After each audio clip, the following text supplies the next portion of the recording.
আজকের ভিডিওতে আমরা লিনাক্স টেক্সট এডিটর নিয়ে আলোচনা করব। আমরা যদি উইন্ডোজ অপারেটিং সিস্টেমে দেখি যে উইন্ডোজ টেক্সট এডিটর হিসাবে Notepad, Notepad plus plus, Sublime Text, Visual Studio Code এবং অ্যাটম আছে। তেমনইভাবে লিনাক্সেও কিন্তু টেক্সট এডিটর আছে। লিনাক্সের টেক্সট এডিটর হিসেবে ভিআইএম, ন্যানো, জিএডিট, এটা গ্রাফিক্যাল ইউজার ইন্টারফেসের মতো, আরেকটা হচ্ছে ইম্যাক্স, পিকো। আমরা ভালো করেই জানি যে টেক্সট এডিটর দিয়ে আমরা কোনো টেক্সট নতুন করে লিখতে পারি অথবা কোনো টেক্সট কপি করতে পারি, রিমুভ করতে পারি। তো দেরি না করে চলুন লিনাক্সের টেক্সট এডিটরগুলো কিভাবে কাজ করে। এখন আমরা কাজের সুবিধার্থে একটা ডিরেক্টরি পাথ তৈরি করব। তো ডিরেক্টরি পাথ তৈরি করার জন্য আমরা কোড লিখব হচ্ছে এখানে mkdir, পাথের জন্য -p এবং এখানে নাম দিব লিনাক্স 25D13। এখন এন্টার দিব। দেখেন আমার পাথ তৈরি হয়ে গেল। এখন এখানে একটা ফাইল ক্রিয়েট করব, টাস্ক ফাইল 13। এখন আরেকটা কাজ করি যে এই ডিরেক্টরিতে আমি 5w ফাইলটা কপি করে নিয়ে আসবো। তো কপির জন্য আমরা জানি 5w ফাইলটা আছে হলো etc ফাইলে, এই কারণে etc 5w দেওয়ার পরে যেহেতু বর্তমান ডিরেক্টরিতে পেস্ট করব এজন্য ডট দিব। এখন এন্টার দিলাম। দেখেন এখন ll দিলাম, দেখি এখানে ফাইল 13 এবং 5w ফাইল এই দুইটাই আছে। এখন প্রথম যে টেক্সট এডিটর নিয়ে কাজ করব সেটা হচ্ছে বিআইএম, অর্থাৎ এখানে লিখব বিআইএম। এখন আমি যে ফাইল 13 এটা ক্রিয়েট করেছিলাম এটা লিখব ফাইল 13। লেখার পরে যদি আমি এন্টার দেই তাহলে দেখেন আমার টেক্সট এডিটরটা ওপেন হয়ে গেছে। এখানে কিন্তু আমার ব্ল্যাঙ্ক আছে কারণ এখানে এখন পর্যন্ত আমি কিছু লিখিনি। এখন আমি যদি কিছু লিখতে চাই তাহলে আই প্রেস করতে হবে কিবোর্ডে। আই যখন প্রেস করলাম দেখেন এখানে ইনসার্ট কথাটা লেখা আসছে। এখন এখানে আমি যে কোনো কিছু লিখতে পারি, এখানে নাম্বার দিয়েও লিখতে পারি, নাম্বার ছাড়াও লিখতে পারি, যে কোনোভাবে লিখতে পারি। তো কিছু লিখি এখানে মাই ইউটিউব। এখন আমার এখানে লেখা শেষ হলে এখন এখান থেকে বের হতে চাইলে আমার এসকেপ এই বাটনটা প্রেস করতে হবে। তো আমি বাটনটা প্রেস করলাম। এখন এই লেখাগুলো যদি আমি সেভ করতে চাই তাহলে এখানে :x এটা লিখবো, লেখার পরে এন্টার দিব। দেখেন আমার লেখাগুলো সেভ হয়ে গেল। এখন যদি এই ফাইলে কি লেখা আছে এটা যদি আমি দেখতে চাই, এখান থেকে আমরা জানি যে ক্যাট দিয়ে আমরা ফাইলে লেখা পড়তে পারি। এখানে দেই এন্টার। দেখেন ফাইলের মধ্যে আমি যা লিখছি এগুলো সেভ হয়ে গেছে। আচ্ছা, এখন যে টেক্সট এডিটর নিয়ে আলোচনা করব সেটা হচ্ছে ন্যানো। তো এখন ন্যানো দিয়ে একটা টেক্সট ওপেন করি। এখানে ন্যানো ফাইল 13 এটা ওপেন করলাম। এখানে একটা সুবিধা হচ্ছে যে কোনো বাটন প্রেস করতে হবে না, এখানে সরাসরি আপনারা লিখতে পারবেন। এখান থেকে দেখেন সরাসরি আমি লিখতেছি, অথবা সরাসরি এখান থেকে ডিলিট করে দিতে পারবেন। এটা ব্যাকস্পেস প্রেস করেও ডিলিট করতে পারবেন। এখান থেকে আমি ব্যাকস্পেস প্রেস করে সবগুলো এখান থেকে কেটে দিই, এগুলো কেটে দেই।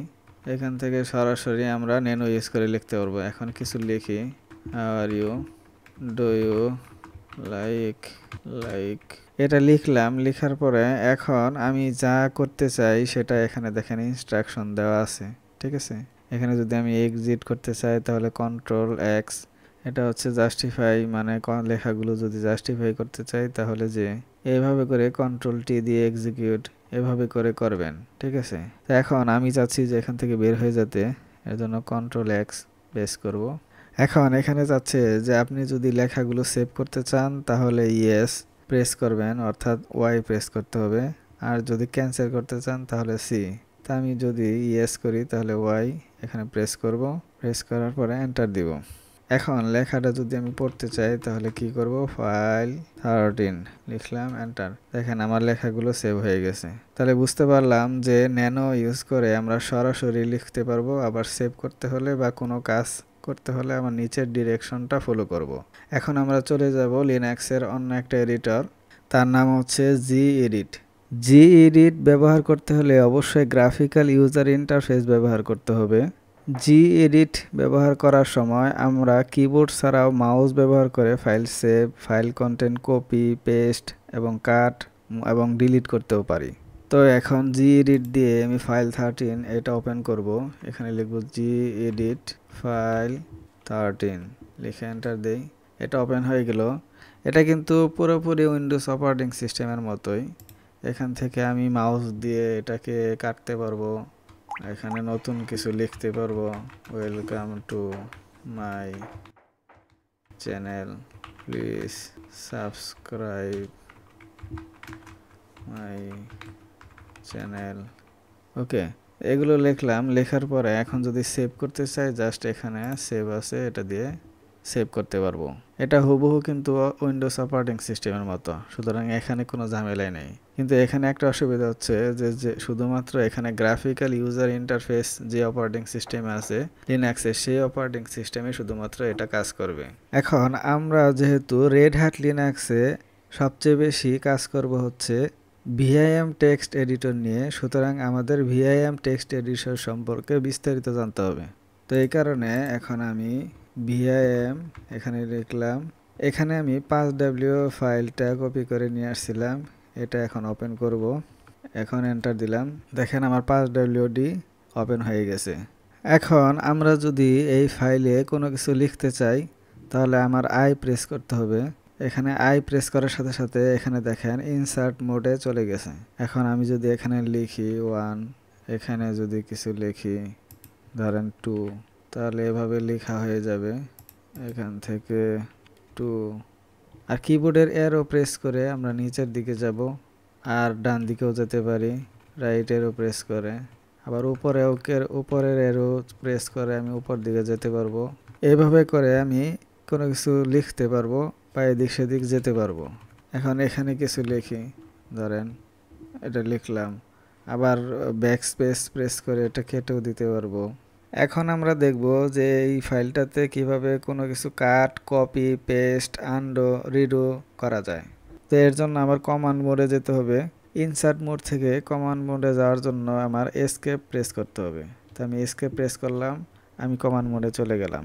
এখন আমি যদি চাই যে এখান থেকে একটা লাইন বা একটা কিছু অংশ আমি সিলেক্ট করব, তাহলে কিবোর্ডের বি প্রেস করব। বি প্রেস করলে আমার ভিজুয়াল মোডে চলে যাবে। এখানে দেখেন ভিজুয়াল মোড। এখন আমি কিবোর্ডের অ্যারো কি প্রেস করলে ডান অ্যারোটা প্রেস করতে থাকি, দেখেন সিলেক্ট হতে থাকলো। ঠিক আছে, দেখেন সিলেক্ট হতে থাকলো। এখন এটা কপি করার জন্য আমার YW এটা প্রেস করতে হবে, এটা কপি হয়ে গেল। এখন এটা পেস্ট করব কোন জায়গায়, ধরেন এখানে পেস্ট করব, তাহলে আমার পি প্রেস করতে হবে। দেখেন আমার এখানে পেস্ট হয়ে গেল। এখানে আবার যদি পেস্ট করি, দেখেন আবার পেস্ট হয়ে গেল। আবার পি পেস্ট করলে এই যে দেখেন পেস্ট হয়ে গেল। এখন এই ফাইলে যদি আমি সিরিয়াল নাম্বার আনতে চাই, তাহলে আমার লিখতে হবে কি, এখানে দেখেন কোলন দিলাম, এখানে লিখব সেট এনইউ, এটা লিখে এন্টার দিব। দেখেন আমার ফাইলের নাম্বার সহকারে চলে আসছে। এখন আমি যদি কোনো ওয়ার্ড রিপ্লেস করতে চাই, তাহলে কিভাবে করব, ধরেন যে আমি এখানে বিন থেকে রিপ্লেস করব, তাহলে প্রথমত আমি আমার কমান্ড মোডে থাকতে হবে। এখন আমি কিবোর্ডের এরকম দিয়ে আমি যেই ওয়ার্ডটা চেঞ্জ করতে চাই সেই ওয়ার্ডে যাব। এখন আমি আর প্রেস করব প্রথমে, আর প্রেস করার পরে এখন আমি যেটা চেঞ্জ করতে চাই, ধরেন যে এখন ওয়াইটা চেঞ্জ করে টি লিখব, তাহলে এখানে টি লিখে দিলাম। আবার ধরেন এরো কি দিয়ে গেলাম, এখানে শাটডাউন আছে, এখানে শাটডাউন, বা ধরেন যে এখানে এস বিনটা আমি এসটা তুলে টি বসিয়ে দিব, তাহলে এখানে প্রথমে আর প্রেস করব, এরপর দেখেন টি দিলাম, টি হয়ে গেল, মানে রিপ্লেস হয়ে গেল। এখন আমরা কোনো ওয়ার্ড শুধুমাত্র কপি করতে হলে তো আমরা জানি যে বি প্রেস করে ব্লক করতে হয়, কিন্তু আমরা যদি পুরো লাইনটা কপি করতে চাই, তাহলে আমার করতে হবে কি, ওয়াই এটা প্রেস করতে হবে। প্রেস করার পরে এখন এরো দিয়ে নিচে যাই, এখন কোথায় পেস্ট করব, এখানে পেস্ট করব। এখন পি দিয়ে দিলাম, দেখেন আমার পুরো লাইনটা কপি হয়ে গেল। আবার পি দিয়ে দিলাম, সবার সেই লাইনটাই পেস্ট হয়ে গেল। আবার পি দিলাম, আবার পেস্ট হয়ে গেল, পুরো লাইনটাই পেস্ট হয়ে গেল। এখন আমরা ডিলিট করা শিখব। তো ডিলিটটা কিভাবে করে, ধরেন যে এই একটা অক্ষর যদি ডিলিট করতে চান এখান থেকে, তাহলে এক্স প্রেস করবেন, দেখেন একটা অক্ষর ডিলিট হয়ে গেল। এখন যদি আমি একটা লাইন ডিলিট করতে চাই, তাহলে ডি প্রেস করলাম, দেখেন একটা লাইনই ডিলিট হয়ে গেল। এখন ধরেন আমি এখান থেকে 3টা লাইন ডিলিট করব, তাহলে কি করব, 3 প্রেস করব, এরপরে ডি, দেখেন 3টা লাইন আমার ডিলিট হয়ে গেল। এখন আমি যদি চাই যে এখান থেকে ডান দিকে ডিলিট করব, এখানে কার্সরটা রেখে বড় হাতের ডি প্রেস করব, দেখেন আমার ডান পাশে যা ছিল সব ডিলিট হয়ে গেছে। আবার শিফট ডি মানে বড় হাতের ডি লিখলাম, দেখেন ডান পাশে ডিলিট হয়ে গেল। এখানে নিচে যদি আবার কার্সরটা রাখি, শিফট ডি, এখানে ডান পাশে রাখলাম, ডিলিট হয়ে গেল। এখন যদি আনডো অবস্থায় ফেরত যেতে চাই তাহলে ইউ এটা প্রেস করব। আবার যদি রিডও করতে চাই অর্থাৎ আগের অবস্থায় ফেরত যেতে চাই তাহলে কন্ট্রোল আর, দেখেন আগের অবস্থায় ফেরত আসলো। এখন ইউ প্রেস করলাম, আনডো হয়ে গেল, কন্ট্রোল আর দিলাম, রিডও হয়ে গেল। ঠিক আছে। এখন আপনি চান যে এই ফাইল থেকে কোনো কিছু রিপ্লেস করতে, অর্থাৎ ফাইন্ড করবে, প্রথমে খুঁজে বের করবে, এরপরে রিপ্লেস করবে। তাহলে কি করতে হবে, ধরেন এখানে আমরা %s দিব, এরপরে ওল্ড প্যাটার্ন অর্থাৎ এখানে কি রিপ্লেস করতে চাই সেটা দিব, আর নিউ প্যাটার্ন মানে আমি রিপ্লেস করে কি বসাবো সেটা দিব, আর এরপরে জিসি দিয়ে দিব। এখন জিসি দেওয়ার পরে আমার প্যাটার্ন কনফার্মেশন চাবে, তখন কনফার্মেশন দিয়ে দিলে তখন আমার সেটা চেঞ্জ হয়ে যাবে। তো আমি ফাইন্ড এবং রিপ্লেস করার জন্য প্রথমে কোলন লিখলাম, এরপরে লিখবো হচ্ছে %s, এরপরে হাইফেন, এরপরে স্ল্যাশ, এখানে ওল্ড প্যাটার্ন হিসাবে রুট, এখানে রুটটা রিপ্লেস করব, এখন আবার স্ল্যাশ, এখন রুট পরিবর্তন করে কি বসাবো, এখানে অ্যাডমিন, আর এখানে হচ্ছে জিসি। যদি জিসি ইউজ করি তাহলে আমার কাছে কনফার্মেশন চাবে, আর শুধু জি দিলে কনফার্মেশন চাবে না। তো এখন এন্টার দিলাম, দেখেন কনফার্মেশন চাচ্ছে যে আমি কি সত্যি রিপ্লেস করতে চাই কিনা। আমি এখন ওয়াই প্রেস করব, তাহলে রিপ্লেস হয়ে যাবে। দেখেন ওয়াই প্রেস করতে থাকলাম, আমার দেখেন খেয়াল করে যে যতগুলো জায়গায় আমার রুট ছিল সবগুলো জায়গায় এখন কিন্তু অ্যাডমিন আছে। ঠিক আছে, বিষয়টা ইন্টারেস্টিং না? এতক্ষণ তো আমরা কপি পেস্ট এবং কিভাবে লেখা ইনসার্ট করা যায় সেগুলো শিখলাম। এখন এটা সেভ করা শিখব। সেভ করার জন্য জাস্ট করব কি, এই এক্সিকিউটিভ মোডে থেকে এখানে কোলন সেভ প্রেস করব, এখানে কোলন লিখে দিব, লিখে দেওয়ার পরে এখানে লিখব ডব্লিউ লিখে যদি এন্টার দেন তাহলে এখানে সেভ হবে, কিন্তু এক্সিট হবে না। এক্সিট হওয়ার জন্য ডব্লিউ এর পরে এখানে কিউ প্রেস করবেন, প্রেস করার পরে এন্টার দিব, দেখেন আমি লেখা থেকে বের হয়ে গেলাম। এখন যদি আমি আবার এই বিআইএম দিয়ে সেই ফাইলটা ওপেন করি, wd, এখানে খেয়াল করে দেখেন যে আমি যেগুলো এডিট করেছিলাম সেই সবগুলো সেভ হয়ে গেছে। এখন আমি যদি সেখানে সেভ করতে না চাইতাম তাহলে কি দিতাম, কোলন দেওয়ার পরে এখানে কিউ প্রেস করলে, কিউ প্রেস করার পরে আমি s দিব, তাহলে আমার কিছুই সেভ হবে না, এখান থেকে বের হয়ে যাওয়া যাবে। তো আশা করি এখন আর আপনাদের কোনো টেক্সট ফাইল এডিট নিয়ে কোনো চিন্তা করতে হবে না। ভিডিওটা ভালো লাগলে অবশ্যই লাইক এবং কমেন্টস করতে ভুলবেন না, এবং পরবর্তী ভিডিও দেখার জন্য চ্যানেলটি সাবস্ক্রাইব করে রাখুন। আসসালামু আলাইকুম।